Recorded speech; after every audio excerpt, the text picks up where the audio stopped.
Ok, bonjour à tous et bienvenue dans cette nouvelle vidéo. Aujourd'hui dans cette vidéo, nous voulons résoudre l'équation suivante. Nous avons n puissance 3 égale à 10 moins n. Alors pour résoudre cette équation, d'abord, nous allons passer à la solution. Donc nous allons écrire la solution. Ok, ainsi donc, avant de commencer à résoudre cette équation, nous allons d'abord rappeler l'équation. L'équation c'est que nous avons n puissance 3 égale à 10 moins n. Ok, donc voici l'équation. Cette équation là, on peut la réécrire autrement en ramenant tous les termes de la droite vers la gauche. On aura donc n puissance 3 moins 10 plus n sera donc égal à 0.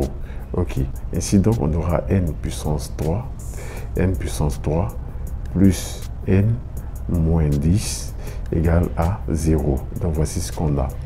Ainsi, arrivé à ce niveau, qu'est-ce que nous allons faire pour obtenir la solution de notre équation? Bien, quelles sont les racines éventuelles de notre équation? Ici, il faut savoir que nous avons une équation du troisième degré, donc on est confronté évidemment à avoir trois solutions. Donc les trois solutions seront donc pour déterminer les trois solutions, on doit d'abord passer par déterminer une solution évidente. Comment déterminer la solution évidente? C'est la question qui est posée. Alors pour déterminer la solution évidente, on ne le fait pas hasardément, mais il y a le théorème des racines évidentes. Ok, ce théorème n'est rien d'autre que nous allons prendre la constante. La constante ici c'est moins 10 ou 10 si vous voulez, c'est 10. Et cette constante là, nous devons déterminer les valeurs qui sont divisibles, c'est-à-dire les nombres entiers qui sont divisibles par 10. C'est ces nombres entiers qu'on prend pour vérifier si ces nombres entiers vérifient vraiment notre équation. Si c'est le cas, tant mieux. Si ce n'est pas le cas, on va utiliser des nombres décimaux. Ici, quels sont les diviseurs de 10? Ou bien 10 est divisible par quel nombre?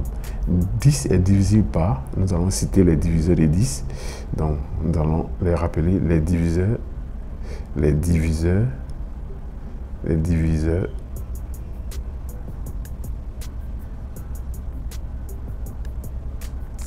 10 sont, ok, voilà, on va les citer.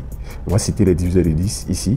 Comme les diviseurs de 10, d'abord nous avons d'abord on a 10. Et puis les opposés, n'oubliez pas une chose, on a les diviseurs et les opposés. Donc si on doit les citer, on a d'abord moins 10, parce que 10 est divisé par 10. On a moins 10. Ensuite, je vais mettre, on a 5, on a moins 5, donc j'ai moins 5. J'ai moins 5. Et ensuite, j'ai moins 2. J'ai moins 2. Et j'ai moins 1. J'ai moins 1. Moins 1. Et aussi, après moins 1, j'ai 1. Voilà, j'ai 1. J'ai 1. Et puis j'ai 2. J'ai 2. Ainsi de suite. J'ai 2. Et puis j'ai 5. C'est-à-dire les opposés. Et 10. Finalement, moi j'ai 10. Ok. Donc, voici les racines évidentes que nous pouvons obtenir. C'est-à-dire, nous allons tester maintenant quel nombre est vraiment une racine de notre équation. Non, mais on commence toujours par les valeurs les plus petites. Donc, on va essayer avec 1, ensuite essayer avec moins 1, essayer avec 2 et moins 2 au fur et à mesure. Lorsqu'on prend 1 au cube égale à 1, donc 1 plus 1, ça fait 2. 2 moins 10 n'est pas égal à 0. Il est pareil aussi pour moins 1. Moins 1 au cube, ça donne moins 1, moins 1. Moins 10 n'est pas égal à 0. Donc on prend 2. On a 2 au cube égale à 8. 8 plus 2 égale à 10. 10 moins 10 c'est égal à 0. Donc 2 est une solution évidente. Donc si 2 est une solution évidente, alors nous pouvons réécrire notre... Ok, donc notre équation peut donc s'écrire sur la forme, vu qu'on a trouvé une solution évidente. Donc notre équation peut s'écrire sur la forme, entre parenthèses, n moins 2, facteur 2 une équation de second degré qu'on ne connaît pas, mais on a les valeurs suivantes. Nous avons a facteur de n au carré, facteur de n au carré, plus b facteur de n, plus une constante c, comme ça, le tout égal à 0. Maintenant, ce qu'il y a fait ici, à ce niveau, c'est de déterminer quelle est la valeur de a et la valeur de b et la valeur de c, sachant que c'est des constantes. Ok, donc c'est ce que nous allons faire. Alors, pour cela, nous allons procéder par la méthode de l'identification, c'est-à-dire nous allons développer tout ce thème et puis procéder par une identification. On aura donc, en développant tout ce thème, n multiplié par a n au carré, on aura a n au cube, plus b n au carré, plus cn, ok, plus cn, moins 2a n au carré, moins 2an au carré, moins 2b, donc moins bn, comme ceci, moins 2c sera donc égal à 0. Ok. Par conséquent, nous allons regrouper les monômes de même degré. Donc, en regroupant les monômes de même degré, on a a de n puissance 3, a de n puissance 3 plus entre parenthèses b moins 2a, je fais ma parenthèse, facteur de n au carré, plus entre parenthèses, nous avons c moins 2b, je fais ma parenthèse, facteur de n, moins 2c égale à 0. Ok, comme ceci. Donc voici ce que j'obtiens. Ok, donc ici, je vais procéder par une identification, c'est-à-dire au regard de notre équation du départ, par rapport à cette équation, donc je vais procéder par une identification. Ainsi donc. Ok, donc en procédant par une identification, on aura donc, ainsi, je vais écrire par identification,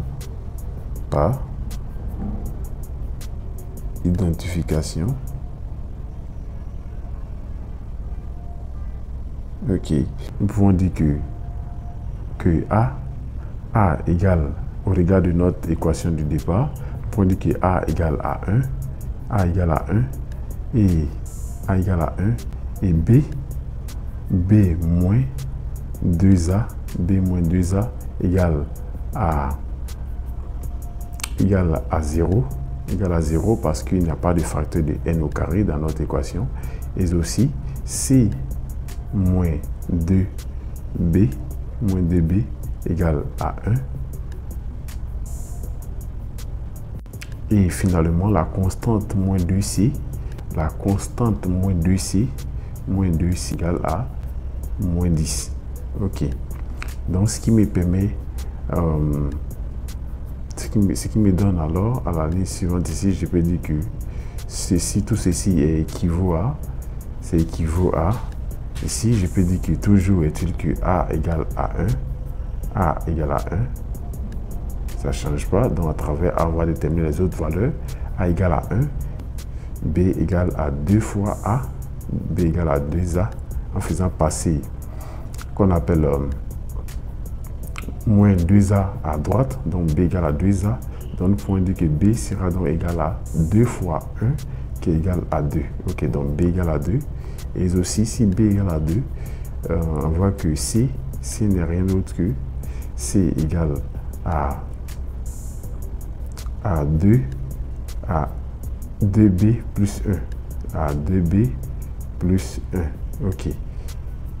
Donc, on peut dire qu'à travers la troisième relation, on peut même déterminer C. C n'est rien d'autre que égal à 5. Ok. On peut vérifier avec la deuxième expression. 2 fois B. 2B, ça fait 2 fois 2, ça fait 4. 4 plus 1, ça fait 5.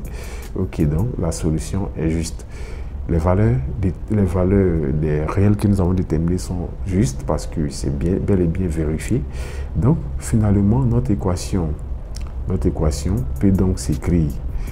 Notre équation peut s'écrire de cette forme. Nous avons en parenthèse n-2 facteur de n au carré parce que a égale à 1, facteur de n au carré, et b égale à 2 plus 2n plus 2n plus 5 égale à 0. Ok, donc voici ce que nous obtenons comme équation. Ainsi, d'après le théorème des produits des facteurs, nous pouvons dire que n moins 2 égale à 0 ou n au carré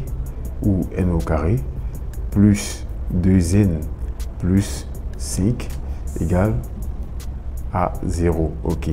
Ainsi, pour la première petite équation, nous pouvons dire qu'il est très simple. Nous pouvons dire que n égale à 2. Ou la deuxième équation, nous allons rappeler, c'est une équation de second degré. Donc, nous allons appliquer soit le discriminant pour déterminer les solutions éventuelles. Donc, n au carré plus 2n plus 5 égale à 0. Ok. Alors ici, pour déterminer les solutions de notre deuxième équation, nous allons utiliser le discriminant. Je rappelle la formule du discriminant. Le discriminant égale à, je rappelle la formule, c'est b au carré moins 4ac. Ok. Ici, dans cette équation de second degré, n au carré plus 2, n plus 5 égale à 0. Ici, notre b, je vais rappeler, il est très important. Notre a, d'abord notre a égale à 1. Notre a égale à 1. Et notre a égale à 1. Et aussi notre b. Notre b, on l'a rappelé tout dernièrement, b égale à 2. Voilà, on le sait déjà. Et finalement, le c égale à 5. C'est un rappel, c'est important pour pouvoir être situé dans l'explication et vous aussi vous permet de comprendre. Donc ici, nous pouvons dire qu'à travers ce petit rappel, nous pouvons dire que delta n'est rien d'autre qu'égal à 2 au carré, moins 4 multiplié par a égale à 1 multiplié par 5. Ok, donc delta va nous donner à la ligne suivante, delta sera donc égal à 2 au carré, ça fait 4, donc ça fait 4 moins 4 fois 1 fois 5, ça fait moins 20, donc 4 moins 20, donc 4 moins 20 égale à moins 16, donc ici on voit clairement que la valeur du discriminant est une valeur qui est négative, ce qui veut dire qu'on n'aura pas de solutions réelles, mais plutôt des solutions dans l'ensemble des nombres complexes. Ok. Donc ceci dit, nous pouvons dire que delta n'est rien d'autre que égal à moins 16, qui n'est rien d'autre que égal à 16 i au carré, ou soit delta n'est rien d'autre que ici, on sait 16 égale à 4 au carré, donc ça fait 4i le tout au carré. Ok, donc ce qui nous permet d'en déduire que la racine carrée de delta, égale à 4i. Ok, donc ici nous pouvons déterminer maintenant les solutions de notre équation de second degré.